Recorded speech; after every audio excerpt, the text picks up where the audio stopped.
Mesdames et messieurs, bonsoir et bienvenue dans ce journal dont voici les titres. Justice avec ce nouveau. Dans l'affaire du 19 juillet 2011, les débats de la cour d'assises ont été transportés ce mardi sur les lieux de l'attaque du domicile du président de la République. Un transport judiciaire effectué pour se faire une idée dans l'appréciation des différentes déclarations faites à la barre.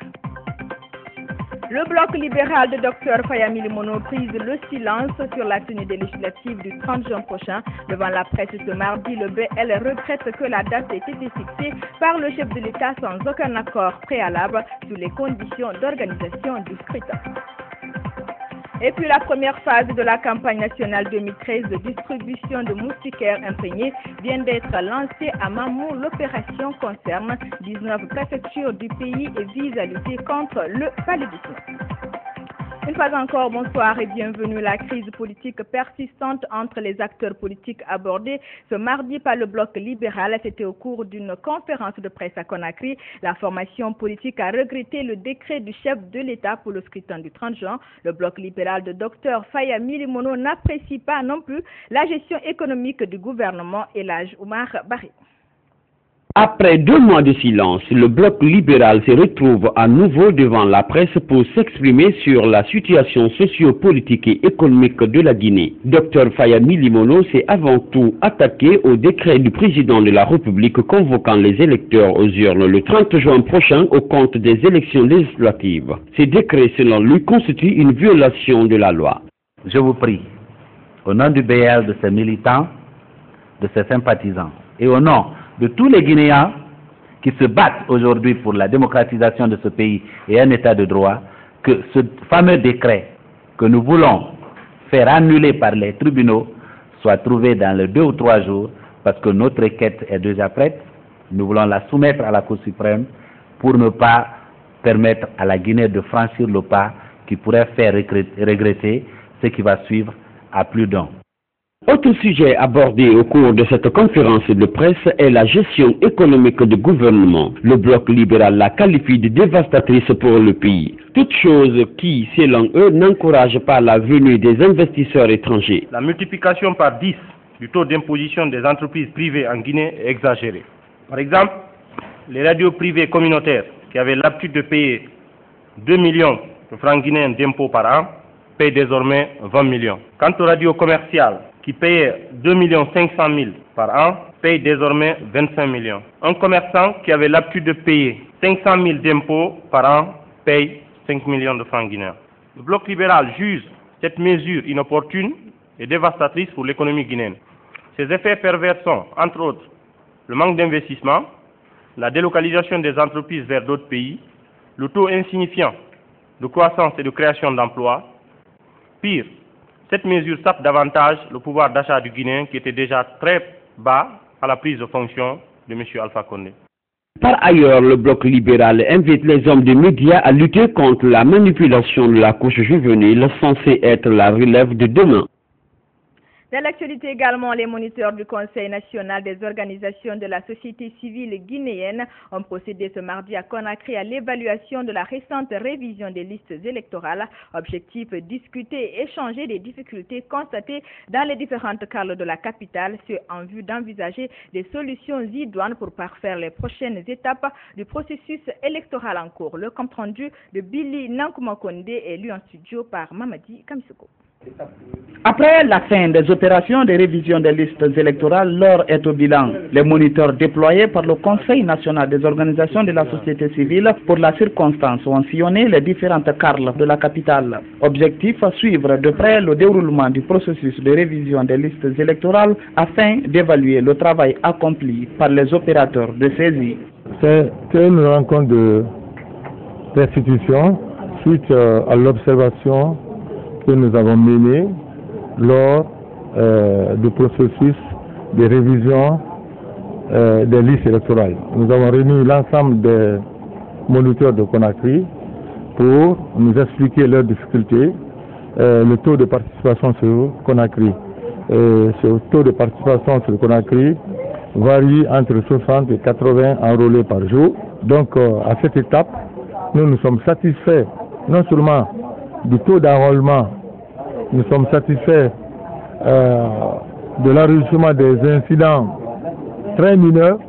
Si le CNOSC ne peut fournir aucune statistique réelle sur le nombre de citoyens enrôlés, plusieurs difficultés sont par contre enregistrées sur le terrain par les moniteurs. Le démarrage de l'enrôlement, on a constaté qu'il y a des quartiers qui ont dit qu'ils n'ont pas été informés, les chefs de quartier.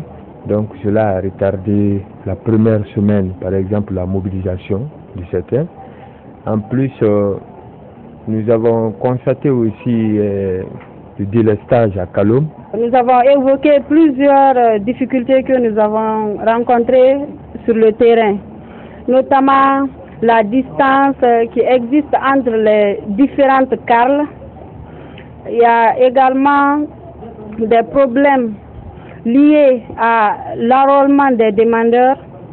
Il y a des carles qui ont commencé à fonctionner très tardivement compte tenu des pannes répétées au niveau des machines. Au niveau de certaines carles, j'ai eu à énumérer dans la salle, il y a eu confusion au numéro des carles. Ça, je pense que ça dépend de la CECI. Des fois, il y a incompétence dans la manipulation de ces machines, des ordinateurs. Il ressort néanmoins de cette restitution que la révision des listes électorales a permis à plusieurs citoyens de se faire enrôler. Aucun incident majeur n'a émaillé l'opération de révision selon le Conseil national des organisations de la société civile. Sur un tout autre plan, journée de validation du rapport sur le secteur de la justice guinéenne ce mardi, initié par Afrimap et Osiwa, ce document devrait contribuer à améliorer les connaissances sur le secteur de la justice et du respect des droits des citoyens. Saran Kamara, comprendre. Présenté à l'ensemble des participants pour validation, l'élaboration de ce document est partie d'un constat: la rareté de publications sur la justice et l'état de droit en Guinée. En Guinée, la particularité est qu'il y a très peu d'études sur le secteur de la justice. Et ça, ce document va être une documentation très précieuse. L'objectif, c'est de dresser un état des lieux et surtout comment améliorer ce qui marche moins bien. On ne peut pas parler de la démocratie, de la sécurité, du développement économique vraiment sans la justice. Et le déficit ne peut pas venir dans un pays où il n'y a pas vraiment une justice équitable. Donc notre souhait est que les critiques et les appréciations qui vont se dégager pendant cette journée soient vraiment issues, se donnent des recommandations qui seront vraiment prises en compte par les autorités et toutes les parties prenantes pour faire avancer la justice en Guinée. Un travail d'équipe de chercheurs guinéens qui, depuis 2 ans, sont sur pied pour la rédaction. Ils se disent touchés par les maux dont souffre le secteur de la justice. Ce document, selon eux, pourrait contribuer à l'amélioration des conditions de vie de bon nombre de Guinéens. La Guinée dispose d'un arsenal juridique en matière d'accès à la justice. Malheureusement, dans la pratique, ces textes ne sont pas appliqués. Nos juridictions ressemblent vraiment à des poulaillers. On rend des décisions de justice dans l'obscurité, il faut allumer la bougie. Donc pour nous, il faut corriger cela. Il faut construire suffisamment de juridictions. Nous pensons aussi qu'il faut améliorer les conditions de travail des magistrats. Parce que si on parle de corruption, c'est parce que le salaire n'est pas suffisant. Améliorer les conditions de détention, améliorer les conditions de vie, de travail des magistrats, permettre également le recrutement de personnel judiciaire, les magistrats, les avocats sont en nombre insuffisant. Mener des recherches et publier des rapports sur des thèmes relatifs à la bonne gouvernance ou promouvoir la transparence et la responsabilité dans la gestion des institutions. Tels sont les objectifs des partenaires qui accompagnent ce projet. Je vous le disais tantôt de nouveau dans le dossier du 19 juillet 2011, les différentes parties au procès ont pour la première fois effectué ce mardi un transport judiciaire sur les lieux de l'attaque de la résidence du chef de l'État équipé. La démarche visait à apprécier les fondements de certaines déclarations faites à la barre par des accusés et des témoins, mais la défense déplore en fait la rénovation du domicile du président Fally Guirassy. La manière dont je suis sorti de la cour et quand j'ai commencé à tirer, je vais vous expliquer. Oui, d'accord. Bon, dégagez ici. On va mettre un soldat ici qui va représenter cette personne-là, inconnue.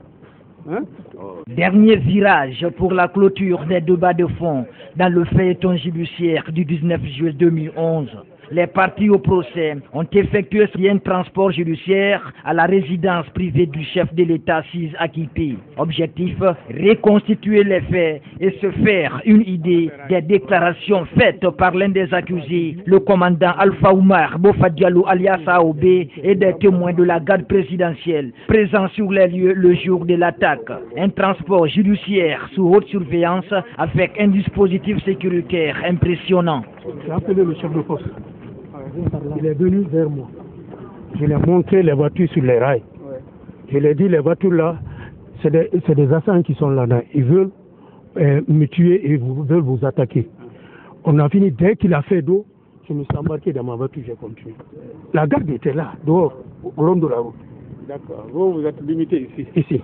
Parce qu'on ne peut pas s'arrêter de là. Vous n'avez pas évolué? Non, pas du tout. Vous avez appelé la garde? La garde. Ils sont venus. Le chef de poste est venu. Le chef de poste est venu. Oui. Vous leur avez indiqué voilà, la position, les voitures, et leur intention. Ils ont appelé Amadou.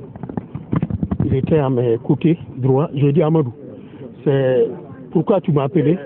Il a voulu répondre oui, quand c'est ça. Une rafale par derrière. On l'a tué. On l'a tué. Il est tombé où? Il est tombé juste à côté. Le commandant Alpha Oumar Bofa Diallo n'est pas le seul à être interrogé sur les lieux. Des témoins comme l'adjudant-chef Fodé Abbas Bangoura, le lieutenant Moussa Donzo, tous membres de la garde présidentielle, étaient eux aussi sur le feu des questions des magistrats et avocats présents. À toi, le chef de poste, quand il a dit chef de poste, quand je me suis déplacé, je suis parti vers lui là-bas. Il a mis ses mains sur mes épaules comme ça. Il y a les deux équipes qui sont arrêtées ici là. Ils sont venus. On a 2 coups de sommation. Dès que j'ai pris mon fusil, j'ai donné 2 coups de sommation. Directement, répondu. Quand je suis allé chercher mon téléphone, c'est là où j'ai entendu les tirs. C'est pas un tir de sommation maintenant. Les partis au procès, avec à leur tête le président de la Cour, ont défilé à plusieurs reprises sur la transversale 2, aux alentours de la résidence avant d'y pénétrer. Un exercice qui a galvanisé la partie civile. Le mensonge vient de s'écrouler. On a tenté d'abréver la Cour et les parties civiles de mensonges gros, mais j'estime que les constatations directes qui viennent d'être faites sur le théâtre des opérations édifie de façon éloquente la Cour et tous les acteurs de ce procès. Le commandant AOB n'avait rien à faire à cette barrière s'il n'avait pas d'intention subversive dirigée contre la vie du président. La défense, de son côté, regrette ce qu'elle appelle la rénovation précipitée de la résidence du chef de l'État. Elle a en outre clamé de nouveau l'innocence de ses clients. Ce transport judiciaire a permis la confirmation pure et simple de toutes les déclarations du commandant AOB faites à la barre. On se rend aisément compte que le commandant AOB n'a posé aucun acte répréhensible sur les lieux. Le second accusé, Jean-Guy Lavogui, faute de maîtrise du français, n'a pu être interrogé sur les lieux. Prochaine étape dans ce dossier, le réquisitoire du procureur et les plaidoiries des avocats. Une étape très attendue qui pourrait démarrer sous peu à la cour d'appel de Conakry.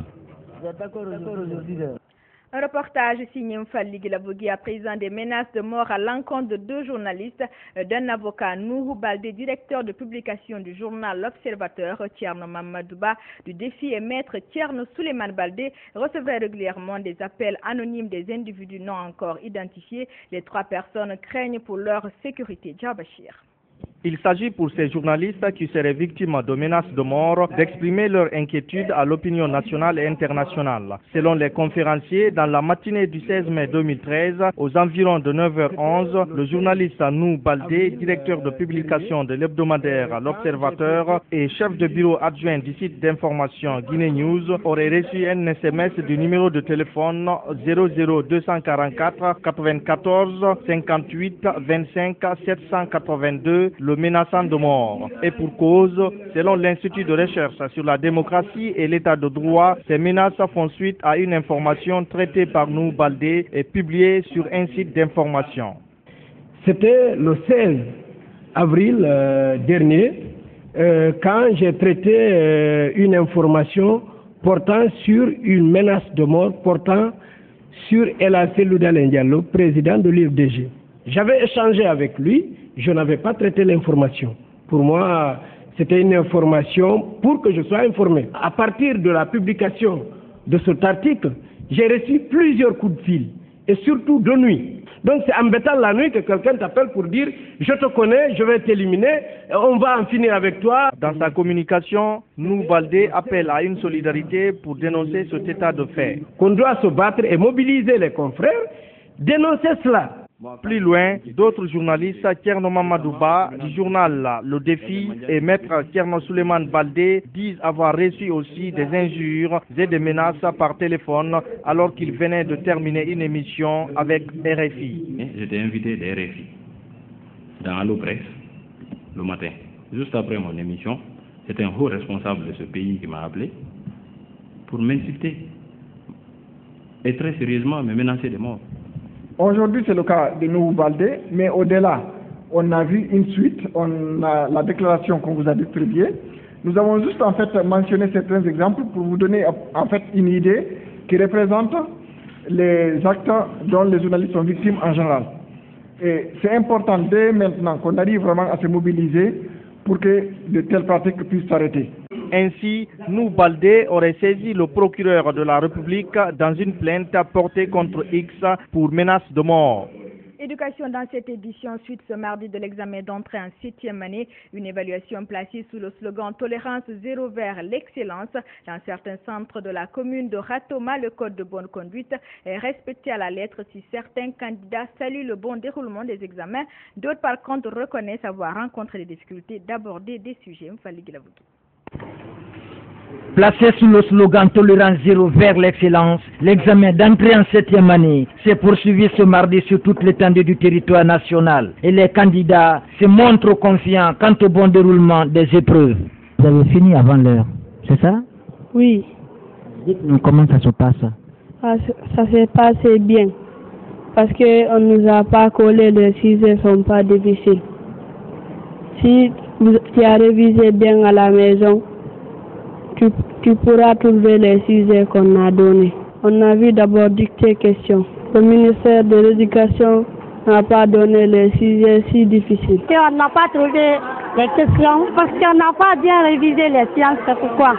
Au complexe scolaire Kofi Annan, au lycée Kipé, comme au groupe scolaire Saint-Georges, les mesures prises en vue de crédibiliser les examens sont respectées à la lettre. Au dire des encadreurs, aucun cas de fraude n'a été signalé dans ces centres depuis le démarrage des examens.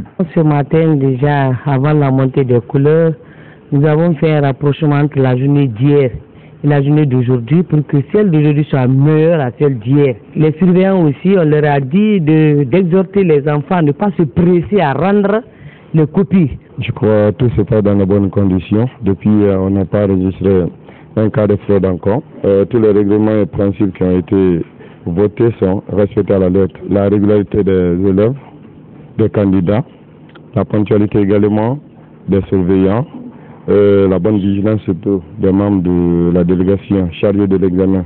Un service sanitaire fonctionne dans les centres sillonnés. Il traite des candidats malades lors des épreuves. Témoignage d'un candidat malade qui vient de recevoir les premiers soins au complexe scolaire Kofi Annan. Mais j'ai bien traité le sujet. Après, je me suis debout de venir chez madame me donner le médicament. Je me suis retrouvé maintenant. Des agents ont été déployés dans chaque centre pour assurer la sécurité. Ils se disent prêts à jouer le rôle qui leur est dévolu. Il n'y a pas de perturbation. Tout se passe dans les meilleures conditions. C'est calme, aucun parent d'élèves ne vient. Seulement les membres du ministère et l'APAE et les différents contrôleurs qui viennent pour contrôler l'état de l'examen. C'est seulement ça. Si certains candidats crient victoire avant même la fin des épreuves, d'autres en revanche se plaignent de n'avoir pas épuisé leur programme. Bonne chance à tous les candidats et puis on le dit souvent, l'insalubrité à Conakry bat son plein et pourtant elle est la résultante de ce que l'on pourrait appeler manque de civisme caractérisé des citoyens par le non-respect des normes de protection de l'environnement. Ce phénomène peut pourtant être freiné si le Guinéen lambda faisait preuve de responsabilité face à la nature. Reportage Malik Diallo. Conakry, capitale guinéenne, est estimée à quelques 3 millions d'habitants. Réputée être très sale, la ville de Conakry a du mal à soigner son image même après 54 ans de souveraineté nationale. Pour le constater, pas besoin d'aller loin. Regardez juste autour de vous, où que vous soyez. Des individus qui jettent des sachets d'eau, des mégots de cigarettes, de la nourriture ou encore des cartes de recharge à même le sol. Quelques personnes prises en flagrant délit nous ont confié être des habitués de cette pratique. On est habitué à le faire, c'est parce que c'est devenu un quotidien pour tout un Guinéen, quoi. Vous savez, en Guinée ici, la civilisation nous manque, quoi. Oui, je le fais souvent. C'est là où je mange. Je suis obligé de laisser les ordures là-bas. Parce que je n'ai pas où mettre. Donc, vouloir ramasser avec, et je vais mettre devant la console de quelqu'un ou devant la table de quelqu'un, il va se mettre à me parler. Donc, c'est pour ça, là où je mange, je laisse là-bas. Contrairement au précédent, Aboubacar Kamara lui soutient ne pas être un habitué des faits. Je n'ai pas l'habitude de jeter les choses dans la rue. Si vous voyez jeter les choses dans la rue, parce qu'il n'y a pas de poubelle. Pour rectifier le tir, il s'est aussitôt pressé de ramasser et jeter à la poubelle le sachet d'eau qu'il avait laissé tomber quelques minutes auparavant. Alors que même à 200 mètres d'une poubelle, d'autres trouvent encore des arguments. J'ai choisi de mettre ici, parce que là où je trouve la poubelle, après avoir mangé, c'est pas par là-bas que je dois aller. Donc vouloir laisser ça ici, quand elle va finir, elle va tout ramasser, elle va le mettre dans la poubelle. Voilà. Elle a paresse aussi des citoyens aussi, qui fait qu'on met les ordures un peu partout. Si on peut mettre des poubelles avec la sensibilisation, ça peut aller. Pour le vérifier, nous nous sommes promenés en ville et avons constaté tout près d'un département ministériel des sachets d'eau par terre à moins d'1 mètre d'une poubelle. Comme on le dit souvent, les habitudes ont la vie dure en Guinée. Jeter des objets dans la rue ou par terre est même devenu un sport national qui ternit l'image de notre belle patrie, la Guinée.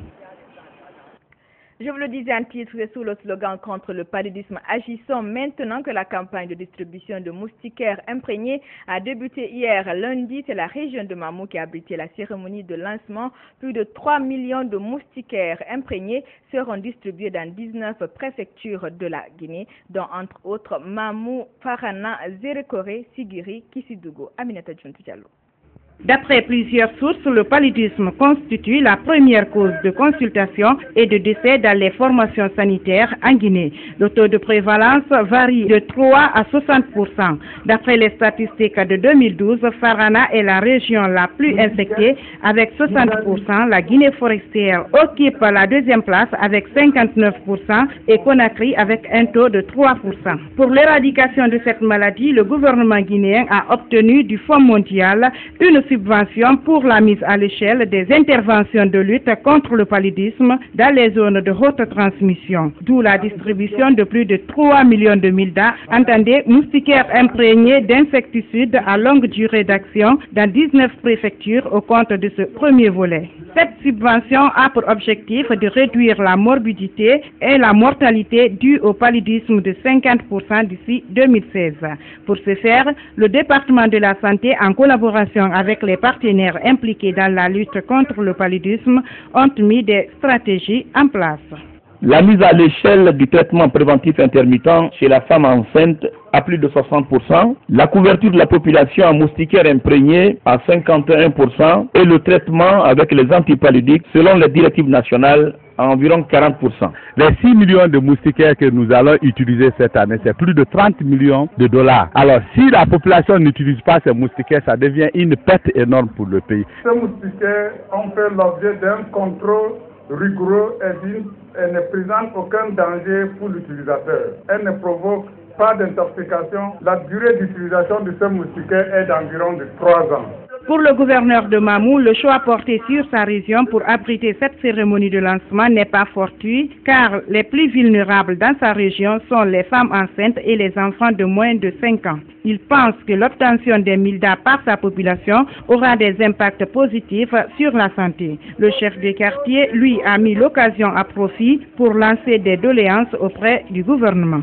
Améliorer la croissance et le développement pendant la grossesse et les premières semaines de la vie. Améliorer la productivité et le statut économique des populations. La construction des logements pour les chefs de centre, la clôture des centres de santé et la dotation des centres d'un frigo solaire pour la conservation des vaccins. Les bénéficiaires estiment que l'obtention et l'utilisation des mildas sera un ouf de soulagement vu les problèmes qu'ils rencontrent en cas de maladie pour accéder à des soins de santé de qualité.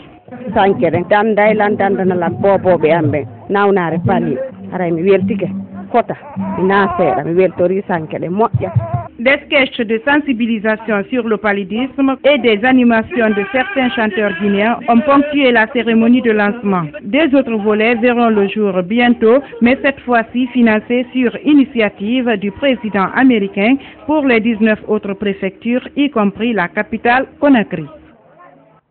Sport dans cette édition, la Guinée se prépare pour ses prochains matchs de qualification pour le Mondial Brésil 2014.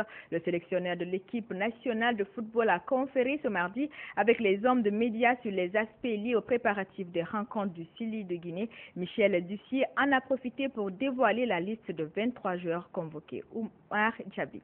Le sélectionneur national Michel Dussier a animé cet après-midi au siège de la Fédération guinéenne de football une conférence de presse en prélude des matchs qualificatifs du mois de juin prochain à Conakry contre le Mozambique et le Zimbabwe, comptant pour les éliminatoires de la Coupe du Monde 2014 au Brésil. À cette occasion, il a publié la liste des joueurs convoqués pour ces deux matchs décisifs, mais aussi du match amical contre la République démocratique du Congo à Saint-Cyr-sur-Mer après le stage de Saint-Maxime en France du 27 mai au 1er juin. Il s'agit de rendre compte à l'opinion, à travers les médias, de ce que nous envisageons dans le cadre des matchs de qualification pour la Coupe du Monde de la FIFA Brésil 2014, notamment le match Guinée-Mozambique qui se jouera le 9 juin 2013 à 17 h au stade 20 septembre et le match Guinée-Zimbabwe qui se jouera aussi le 16 juin à la même heure au stade 26 septembre. Vous avez donc la liste des 23 joueurs qui ont été retenus pour les matchs. 3 gardiens avec Kemoko Kamara, Abdulaziz Keita et Nabi Yatara. Défenseurs Tiernoba, Ibrahima Diallo, Oumar Kalaban, Mamoudou Mara, Florentin Pogba, Baïsama Sanko, Isiaga Silla et Kamil Zayat. Sur les postes de milieu, nous avons Habib Baldé, Lanfia Kamara, Ibrahima Konté, Sadio Diallo, Mohamed Diarra et Guy Michel Lambel. Et sur les postes d'attaquants, nous avons Alassane Bangoura, Abdul Razagui Kamara, Salim Sissé, Sedouba Souma, Ibrahima Traoré et Mohamed Lamine Yatara. C'était important pour moi de récupérer les joueurs à partir du 27 mai. On est tous conscients ici qu'on a cette double échéance et que notre objectif, ce sera de gagner ces 2 matchs, prendre 6 points et puis jouer notre carte à fond. Certes, la Guinée ne tient plus toutes les cartes en main selon le sélectionneur national, mais Michel Dussier croit que tout est encore possible et pour espérer jouer une finale au Caire contre les pharaons d'Égypte au mois de septembre prochain, 2 victoires seront impératives.